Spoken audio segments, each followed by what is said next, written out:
Welcome to my review of the Contec CMS 50E pulse oximeter.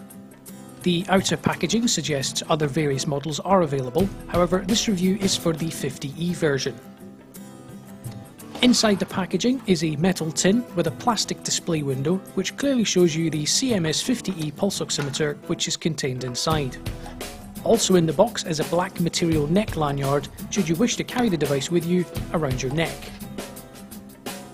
Underneath the black plastic packaging is a USB cable and a power adapter with a USB connection for charging the device.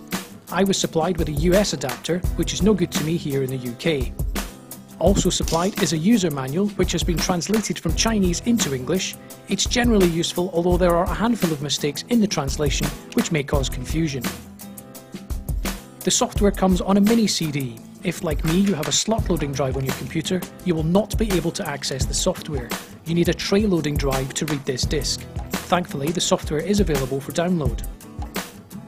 The device is turned on by pressing the white button. The screen then displays the software version, in this case 6.6. With no finger inserted, the power saving mode will kick in after a few seconds and the device turns off. A quick look around the device shows us the mini USB connection, which allows any stored data to be transferred for analysis. The display has a resolution of 160 by 128 pixels and is a full colour display. Pulse oximeters work by detecting the amount of red and infrared light that passes through a patient's finger.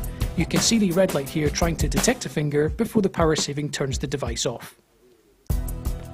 The device is simple to use. Switch it on and insert any finger. The device will quickly detect a signal. Already we can see a heart rate is detected and we can see the heart rate bar rhythmically bouncing up and down. A few seconds later it will display the SpO2 level, shown here in blue, and the beats per minute, shown here in green.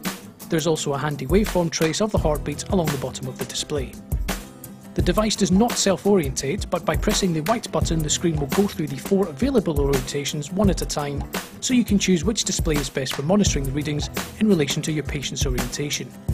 The readings can also be seen in real time if it's attached to your computer by USB and using the supplied software. The menu is accessed by pressing and holding the white button. You can choose to change the brightness from a very bright 4 down to a fairly dull 1.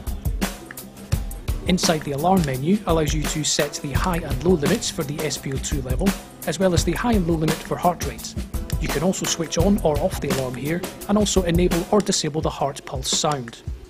You can also turn on or off the USB functionality, set the device to start recording data, or choose to upload the data which is currently stored.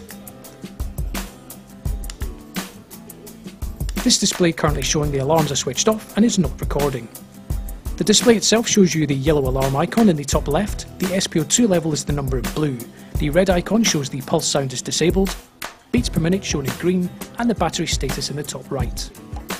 Overall, the unit is of good quality build and lightweight too at only 50 grams. Research into pulse oximeters has shown me that this is the only one I have found to have been given CE approval for European markets and complies with EC directives, allowing this unit to be marketed as an official medical device. For me, it was the best one of what was available: the mini speaker for the alarm system, its USB functionalities, and its internal memory capable of recording up to 24 hours worth of data. There is a wireless attachment for this device should you wish to not use the USB cable, however, this will need to be purchased separately.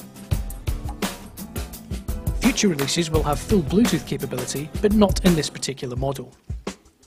Of things to note, you must use the supplied USB cable as it is specifically wired for this device. This device does not come supplied with any kind of carry case.